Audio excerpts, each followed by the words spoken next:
Telugu news ఛానల్కు స్వాగతం. అమలాపురంలో జిల్లా కలెక్టర్ కార్యాలయంలో రైతుల సమస్యల మద్దతుగా మీడియా సమావేశంలో ఎమ్మెల్సీ తోట త్రిమూర్తులు మాట్లాడారు. ఈ సందర్భంగా ఆయన కూటమి ప్రభుత్వ పాలనపై ధ్వజమెత్తారు. ఈ కూటమి నాయకులు, తెలుగుదేశం పార్టీ నాయకులు నీకు 15 అన్నారు. ఎన్నికలు అయిపోయినాయి. ఇప్పుడు ప్రజలందరూ కూడా ఏది 15 అని అడుగుతున్నారు. ఎక్కడ సమాధానం లేదు.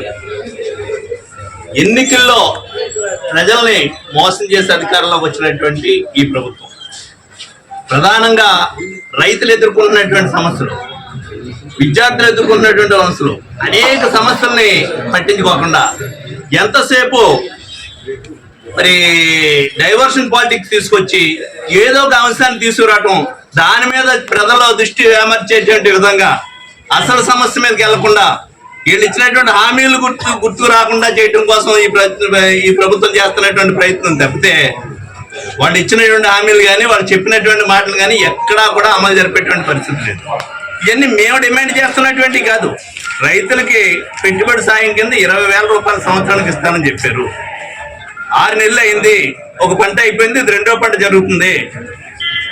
ఈ పంటకి వడ్డీలకు తెచ్చుకుని రైతులు అనేక ఇబ్బందులు పడుతున్నటువంటి పరిస్థితులు మనం చూస్తున్నాం. మరి దీనికి మీరు చెప్పినటువంటి హామీలను అమలు పరచమనేటువంటిదే ఈరోజు మా డిమాండ్. మాట్లాడితే జగన్మోహన్ రెడ్డి తప్పు చేశాడు, ఈ ప్రభుత్వంలో అలా చేశారు, ఈ ప్రభుత్వంలో ఎలా చేశారని చెప్పేసి ఎంతసేపు గత ప్రభుత్వం గురించి మాట్లాడుతున్నారు. ఓకే, చేసాం. దాని ఫలితమే మీరు చెప్పినటువంటి మోసాల మాటలు నమ్మి మీకు అధికారం ఇచ్చారు. ఇంకా దాని గురించి మాట్లాడేటువంటి అవసరం లేదు కదా. ప్రజలందరూ కూడా మీరు చెప్పినటువంటి మాయ మాటలు, మోసాల మాటలు నమ్మారు. సరే, జగన్మోహన్ రెడ్డి తప్పే చేశాడు, పరిపాలన బాగా చేయలేదు, ఒప్పుకుందాం.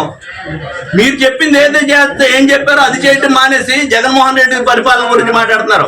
ఈవేళ మీరు అమలు జరిపేటువంటి పథకాలన్నీ కూడా పేర్లు అయితే మార్చారేమో తప్పితే ఏ పథకాలు అమలు జరుపుతున్నారు. అయితే అమలు జరిపేటువంటి పేర్లు పెట్టారు, సమర్థవంతంగా అమలు జరపను అని చెప్పేసి మేము డిమాండ్ చేస్తున్నాం. మీరు ఏదైతే హామీలు ఇచ్చారో నీకు 15 అని చెప్పారు.